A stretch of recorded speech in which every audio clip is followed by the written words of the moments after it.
I've heard this so many times. It's a short, catchy saying that's easy to remember and repeat, but it's hard to contradict for the average person.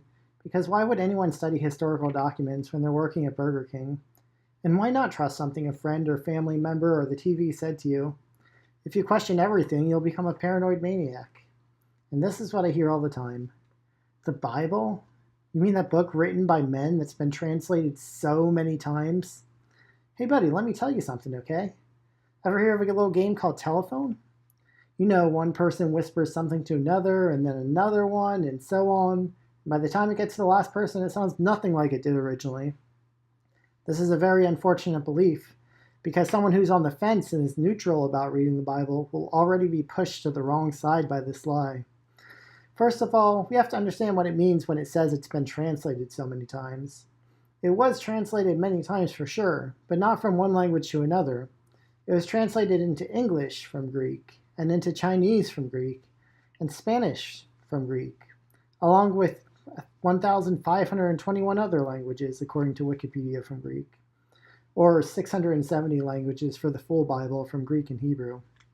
So to say that the Bible has been translated hundreds of times is true, but not in the way that they think. And if you think something's lost in translation or want to get a fuller meaning of the words, there are plenty of concordances, and you can go over the Greek and Hebrew word for word. Or if you're really serious, you can learn Greek and Hebrew. Seems extreme, but people have done it. And then they say it was written hundreds of years after Jesus. Completely untrue. To put it in perspective, the earliest sources we physically have for Alexander the Great are from 400 years after his death. And they're not questioned.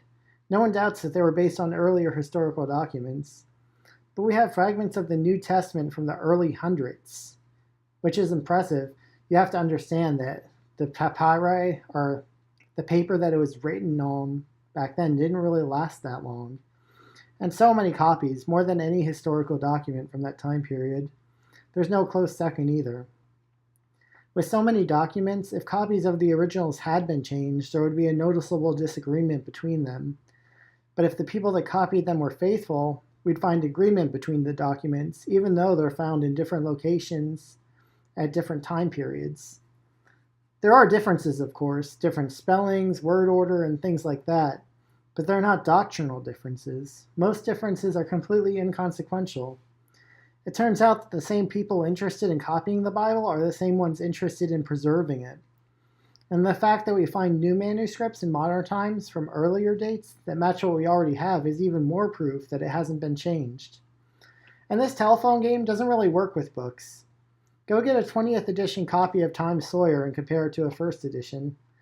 I bet it's about the same.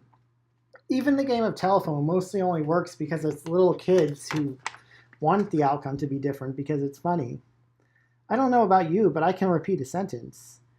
I think I could even when I was a kid. If your kid can't do that, maybe he's dumb. And there are many different English versions, that is true. Some are translations, some are paraphrases, and some are somewhere in between. The paraphrases should be looked at more like a commentary, but you can confirm them with the translations, and you can further confirm them with the Greek. And even if the worst English version, even in the worst English version, I don't think any major doctrine would be left out. The Bible has been changed isn't something that people who study these old documents say. No offense, but it's basically something for the ignorant masses. I'm not saying dumb, but people who don't know any better and don't think to question it. Well, whether you believe the Bible or not is a different issue, but you can be sure that what you're reading is the same thing that was taught by Jesus and the apostles. And finally, yes, it was written by man, but there are proofs that it was inspired. The book of Daniel says that from the time of the commandment to restore Jerusalem until the Messiah would be 483 years. And that's exactly what happened. This should be enough for the whole world to know that Daniel was a prophet. And if Daniel was a prophet, then Jesus was the Messiah, and Jesus was the Messiah, what are we arguing about? Or what about the miracles that Jesus did? Even his enemies had to admit it. They said it was done by sorcery, but they couldn't deny that he did them. And that's in the Talmud. I could go on, but my point is that let's get rid of these old excuses. Maybe you don't want to read the Bible, but if you spread the false statements about it like this, It makes people decide not to read it based on false information. And I say let people decide for themselves what they think about the Bible.